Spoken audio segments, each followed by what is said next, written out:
Assalamu alaikum. Welcome to the Life Show with Musart. Today I am joined by Maheen Nusrat, who is the co-founder of Uplift Connections. Now let's hear more about it. I think it's about helping lots of women with shelter and lots more, and business entrepreneurs. Assalamu alaikum. Wa alaikum assalam. Thank you for having me. It's okay. It's been a pleasure. We just recently connected and we resonated. And mashallah, tell me about where the idea came from creating Uplift Connections. The idea came from a conversation with friends, literally over coffee. And we were sitting there, we were just talking and said, look, I want to do something that is more, more than just a job, something that fills into your passion, something that will help people. And we were just chatting, sharing ideas. And we thought there was a place to have something like Uplift Connections. We didn't have a name at this time. This was just an idea that we put out there. We said, let's try to do events for women. We thought, okay, let's just do them first for Muslim women. But then, you see the political environment, how it is in the world. And I think it's really important for people of different faiths and nationalities to interact with one another. So I said, why don't we do something that actually is a platform that allows women from different backgrounds to come together, literally just a few hours out of their day. It's an evening, you get together, you have a conversation and just learn about one another. So this is basically how the idea was born. Okay. Uncrystallized, not a very clear vision at all, but just an idea that was born. And it took about a year before it became Uplift Connections. Okay. Because life gets in the way. We all had our own daytime jobs and everything.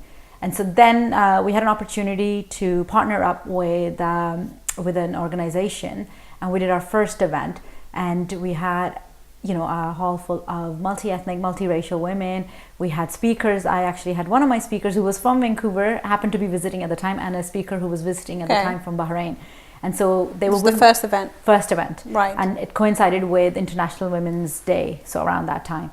How many women turned up? We had about 30 women turn up in that event. That's very good. Yeah, for our first event, it was bad. Yeah. We were expecting more, but you know how it is with like something new, you think, and so your expectations are up there, but then you learn to taper your expectations as well. So it was really good. It turned out every single person that was there, they felt really inspired. They loved interacting with the different women. They loved we also like to do a bit of like icebreaker activities and some other networking activities to get people to talk to one another. And so they spoke to each other, and they all were like, oh, this was amazing, really enjoyed it. And the feeling of sisterhood sort of seemed to be what resonated with everybody, and that was the message that they took that day with them. Okay, so tell me a bit more. Like, I think Uplift Connections, why the name Uplift Connections? Is it because you are also helping sheltering women? Because I saw that is one of your main objectives, is to give back to the community, helping women who have been lost their homes, need shelter, who have been going through domestic violence. Tell me a bit more about that. So the name came about, as you can imagine, when you're coming up with a name for something, you want it to represent what the ethos would be of it. So Uplift, we didn't want it to be like something boring. We wanted it to be something that is uplift, meaning we are not in the business of putting people down. Yes. We are here to uplift one another and support one another. Connections, because this was supposed to be a platform for networking. The shelter aspect of it came along literally from a sort of a personal passion. So when I was living in New York, I couldn't work in New York, and it was a very sort of confident, depleting time of my life. But I was like, okay, I need to volunteer somewhere. And I started volunteering at an organization that works with women who have suffered domestic violence. And so the passion grew. I mean, I've always had a passion for it, but it grew from there. So that had been in the background.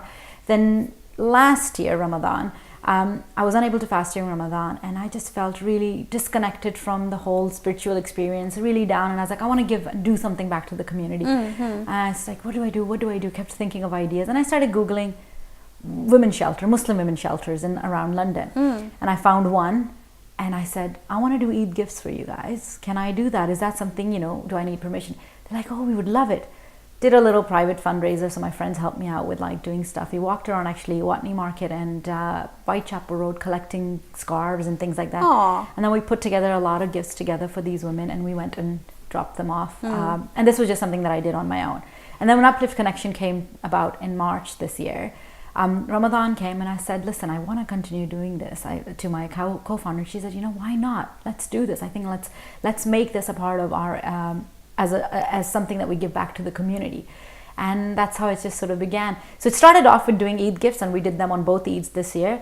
But then we said, you know what, gifts, you give them and you forget about the women. You need to make a bigger change. Yeah, so how do we give them something that helps them from their lives when they transition into leaving the shelter, going out into the world?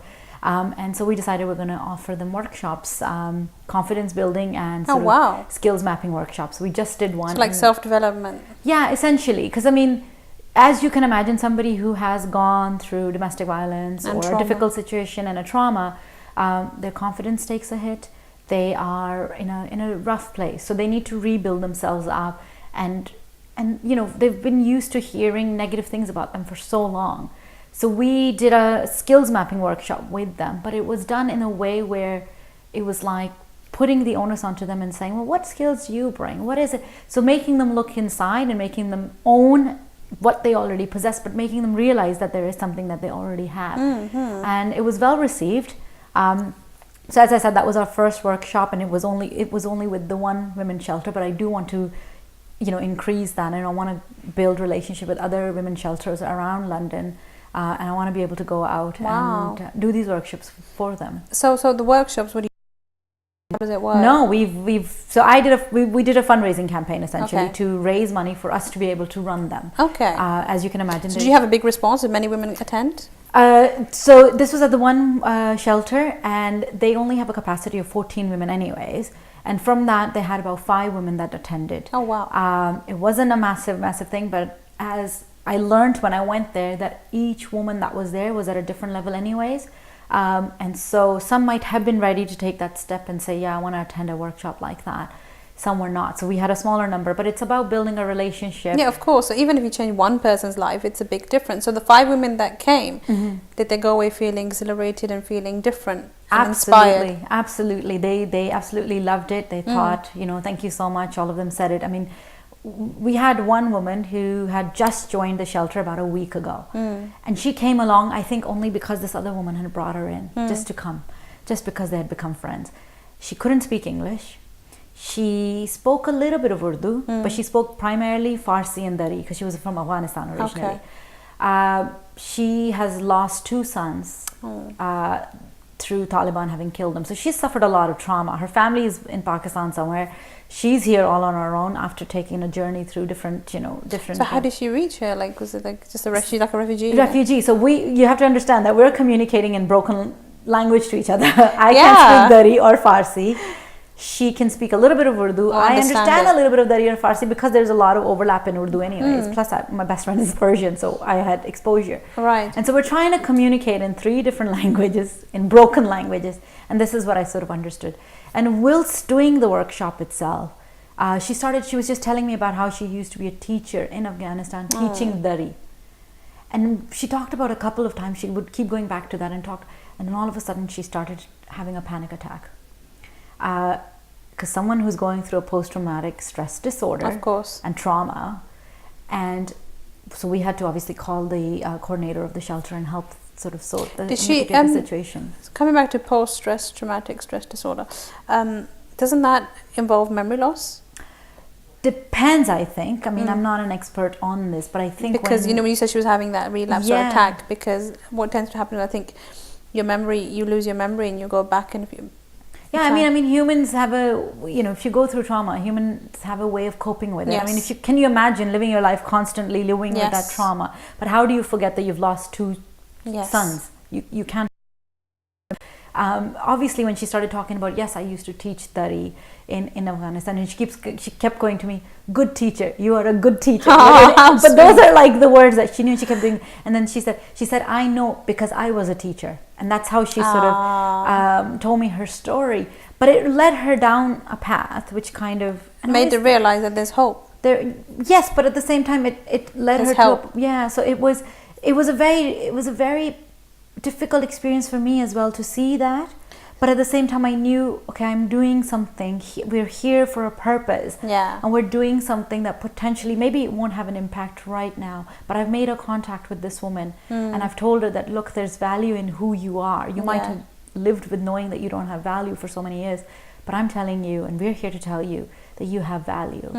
And I that will be something that in those moments of darkness will come back to her at some other point. We had the 4 other women that we did have.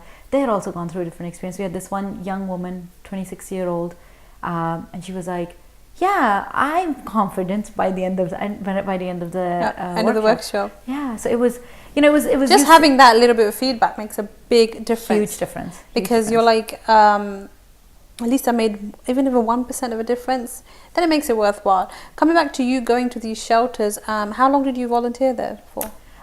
So in New York, I was there for about 3.5 years. So I was with... Wow. How many hours a week would you give? So it just depended on a project. I was working on a project with them which was called Speak Out, and it was going into the neighborhoods, different neighborhoods, and starting a grassroots movement about the topic of domestic violence. So as you can imagine, in the South Asian community, it's really looked down upon. We don't talk about it. Yes. We always put the blame on the victim by saying, you could do things differently. Oh, this is just temporary or whatever. So it was about starting conversations in the neighborhood. So we went into the shops. We would have a conversation. We said, listen, sometimes you probably get women in here that come to shop at your grocery store and they might be victims of domestic violence. Are you happy to put up a poster that allows them to call if they need help and just basic information? And it was about changing mindsets. And some of them were like, no, we don't want any of the posters. And some were like, yeah, please do it. And that's what it was about. So we went into Queens and we walked around in different neighborhoods and we would have conversations with people. And it was not a direct, I'm attacking you on this, I want you to change your mindset. It was about having a natural conversation and doing that. And then I would help out on some conferences that they had. So it wasn't... So tell me, it must have been very hard to take in these stories. How did you cope? How did I cope? So I am one of those people who does get affected very easily by hearing that. But how I coped with this was that it gave me a perspective in my own life to be showing gratitude. Yeah. So as I said, when I was in New York, it must have been draining when you're going back home. Yes, it is. And for a couple of days, I would feel down. But you have to lift yourself up. Yeah, I think you said in New York. Sorry, New York, what? Sorry, you was finding it difficult when you were working abroad. But yeah, because I couldn't work in New York. Yes. So my own confidence level, as I said, and I was feeling depressed. So going through and seeing these women and seeing their stories and hearing, oh, I went through this, and this kind of trauma, I was like, okay, I have nothing to complain about. It's true. And it was about changing your framework and saying, okay, gratitude. I need to be thankful for that which I have. And then I used that same thing, that same energy to turn it around and say, look, well, I can give back to the community. Let me do something. And so that would just keep me going back to help out. I mean, sometimes that we just did, some of the volunteer work was just basically admin work. So you sat around with some of the office workers and other volunteers and we just chatted and laughed. I met a really, really good friend actually, who's now a very good friend of mine through this platform. You kind of, even though there is that negativity aspect in the sense that, oh, I feel down, but I can't undermine the positive that I got out of it, which was, as I said, I made a friend out of it. I learned a lot more about the cycle of abuse. I learned, and I felt like I was giving back to the community. Oh. So that's how you cope with it. Yeah, it's true. But I'm just saying it's just, I think lots of people sometimes turn a blind eye, and there's very few people that will be affected and say, I'm going to take this and put it here and observe. And I think having to help others, it's a very demanding job, and it's very, very, especially demanding, forget the physical part, but emotionally. Yes. Taking on other people's stories, and because I'm a life coach and I know how it is, especially the kind of stories that I hear all the time. It will drain you, like you said, and you have to, like you said, you have to reframe your mind, and you think, you know what, actually, I just hear some kind of stories that you think, wow, you just can't believe that people are actually going through this. Yeah. It just really shocks you. Like you said about that woman losing her 2 children, and she might be really young, and you having to face that, thinking, oh my God, you can't even imagine what that would feel like. No, absolutely not. And then you try to put yourself in that position, and then you become very, very down and think, damn, this is awful, Yeah, and I'm very, very lucky that all I need to do is look for a job, like you said. Yeah, exactly. And I'm moaning about that, and it is true, and it's humbling actually. Yeah. And you also realize that nothing in this life is guaranteed to you, and nothing in this life and is I think something... also, don't you sometimes feel that these people who have gone through it worse, when you think a sense of you feel lower than them? Yeah, because at that point you think, oh my god, this person has gone through that, they have had that so much capacity to endure what they've gone through, and actually wake up and your ego on. And even if you have this ego sometimes, and it's very easy to be egoistic and think, oh, I'm helping these people and blah blah blah, but then you think, you know what, I'm nothing compared to what these people are going through, and these people have this higher being in my that's my personal opinion. I feel these people have a higher being because they're enduring all of that. It's kind of hard because you think of it, I'm very much a vocal person, so I'm like, why would you put up with that? You think about that, and the level of patience and endurance and resilience that they have to go through something like that, and as I said, to wake up the next morning, get up and carry on, because a lot of these women are mothers, and they are doing what they need to do in their life, in raising their children. And I think if I was going through that, I wouldn't get out of bed. Yeah, it's true. It's absolutely true. Your next ambition, where do you want to, what is your vision for Uplift Connections now? Because obviously you're giving back to the community. What is this, are you trying to continue to get lots of professionals on board or self-development people on board to help create even more free workshops for these sheltering women? Is that one of your ambitions? I would love to do that. Where we can have other professionals with their own sort of experiences that they can come and provide and help out. We would have to then work with the shelters, because there is obviously a lot of issues around safeguarding and things. So you have to do the checks and all of that for people. So we'd have to put in a framework, but that is definitely there in my mind. But other than that, because that's the giving back to the community aspect, the other element of it is also women being able to support one another. Great. So I want... So many women are jealous of each other. So it's about breaking that. It's about breaking that and mindset. I'm loving that. I'm absolutely loving it, because I see so many women on you see on social media and stuff like that. One woman doing one thing, and they're like, if they know they can help, they won't help. Purposely. Yeah. But they don't realize is tomorrow you could be in a similar position. Absolutely. And the main thing is, if we empower each other, everybody, and it's like, I think another problem is we start worrying that there's not enough. What if that person gets this? It doesn't matter. The world is abundant. Absolutely. It's available to you. So that's the thing that you want to create this force of women empowerment. Absolutely. What I want to, I've just in the last couple of weeks connected with you, for example. I connected with a couple of other women, and it's when I'm speaking to them, and they are support each other. Let's have partnerships. Let's do that kind of thing. And you realize, okay, there is a lot of good in the world, and there are women who think that way. And there might be those who don't think that way, and that's okay. Because we're all on our own journeys, and we will learn to grow. And so that's kind of what I want to do. I would like to have those conversations, and I am a conversationalist. So I love talking to people, and I would have conversations with people, and I love posing the questions and asking them, well, why? And I'm a firm believer in the fact that whatever's meant to be will come to you. No one can come and take what's meant to be in your luck, in your naseeb. It's not going to be taken away from you. So this is why I thoroughly believe in being able to help and support one another. And I also believe that the more you put out, the more good you put out, the more will come back to you. It may not come from the same source that you put into, but it will come back to you from another source. And I have seen it in my life. I've seen it all the time in my life.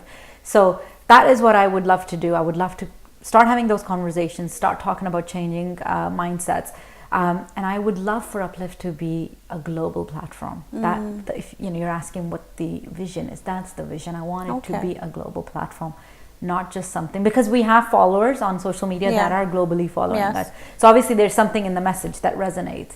And because I have lived in so many different countries myself. We'll name them. Born in Pakistan. Wow. Lived in Bahrain. Wow.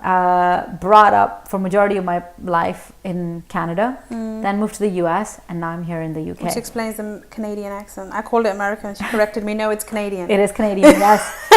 And I take that very seriously. Why? Why do you Canadians hate you Americans? No, we don't hate Americans. We're different. It's so funny. There's I think when I see online, there's lots of wars. It's like funny wars going between New Yorker. The Americans and Canadians, and it's they're taking the mick out of each other, and it's just so funny. No, this is what Canadians do, and this is what.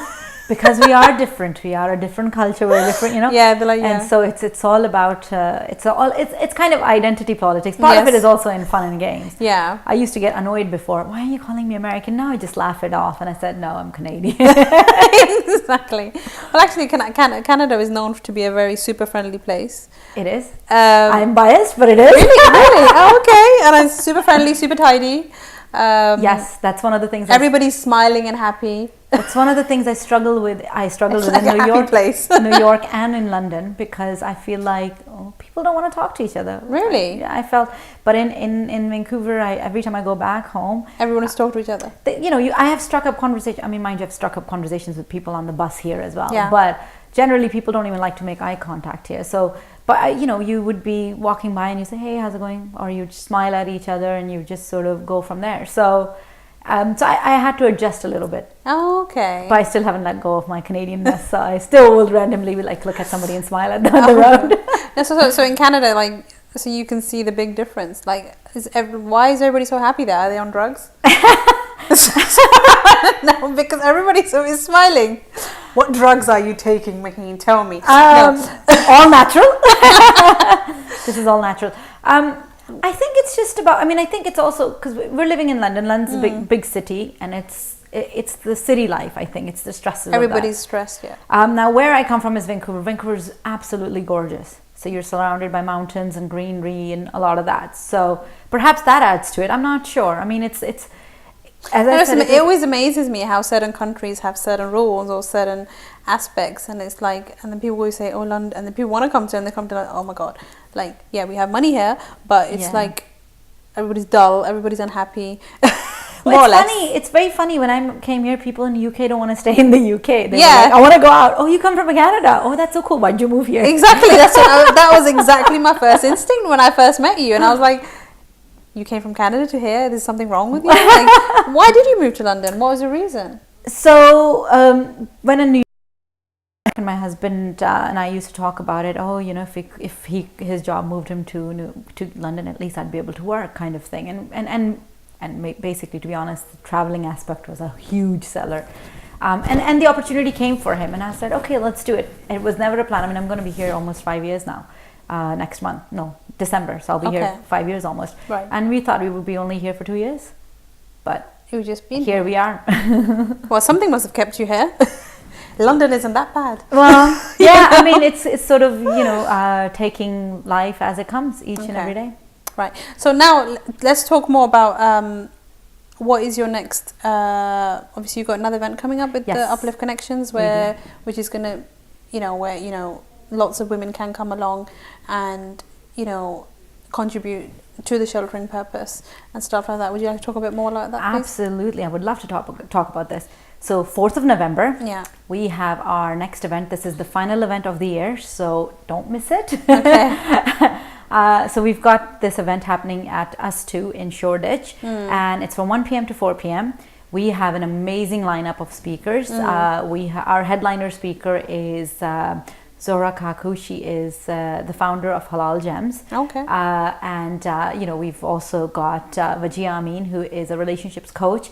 We have got Jenny Wagstaff. She is she's the founder of WomenOnlyConnected.com, and we have got Chi Chi, who is a business strategist. So we've got, as you can see from the names as well, these are women of different ethnicities. Yes. With different sort of business backgrounds. I'm going to be there too. Yes, Nusrat is. Yes, she is. So if you want to see me, come to Uplift Connections. Yes, absolutely. Yeah. Are you going to sign autographs? Yeah, no problem. It's not a problem. I'll charge for the photos, but otherwise it's fine. All right, great. And that money can go back to the sheltering. Oh, thank you so much. Brilliant. Yeah. So that, we've got these speakers that are going to be coming. We've got a few stalls. Few women are setting up, few businesses, local businesses, women businesses that are coming up and setting up stalls. So if you are looking to shop, if you are looking for a gift, somebody's birthday's coming up, or Christmas is just around the corner, come around and check us out. And as I said, and there will be a huge opportunity. And it's that feel-good aspect of it. Well it's a Saturday well spent. Yeah. I'm not just saying, it's a feel-good aspect of you're helping women who have been distressed and shelters and stuff like that. You're creating that awareness. Absolutely. And the tickets are only £5. So, for £5, you're getting an amazing day with Musart. Now she's gonna milk it. Yeah, go on. But you know, I mean, and Yeah. other amazing women as well. So you're Yeah. going to get an opportunity to meet other women, network Yeah. with them, shop, as I said, hear some amazing that, and you know, and are doing really well now, and laugh and joke, and we are Have the unity of women. absolutely. So Okay. that's what that's about. So before we go, I normally ask every guest, what is the one top advice that you would give that people can start using in their life from today, that they can start making bold changes? And if you want to look at the viewers when you say that. Sure. Well, if you want to make bold changes in your life, I think the biggest thing is believe in supporting one another, believe in helping one another. Never think, if somebody comes to you asking for a help, don't think, oh, what is it in it that they want? What do they want? Think about it as an opportunity for yourself, that you are in a place that you're able to help out. And don't look at it as, you know, just an opportunity thing that someone is just looking to milk from you, and don't look at it that way. Just use it as an opportunity to give back to the community, to give back to each other, put good into the world, and the good will come back to you. Oh, thank you. What a wonderful message. Thank you for watching. And like we said, you know, let's all unite. Let's all empower each other as women. And Maheen has created this first step foundation for us to be together. So look it up online, Google it, Uplift Connections. You know, you're giving back to the women who have been through distress and domestic violence, and even been refugees, as she discussed earlier about that poor woman who's lost her 2 sons. So it's a great way for us to empower each other, promote yourself, as well as giving back to the community. So until next time, the Life Show with Musart.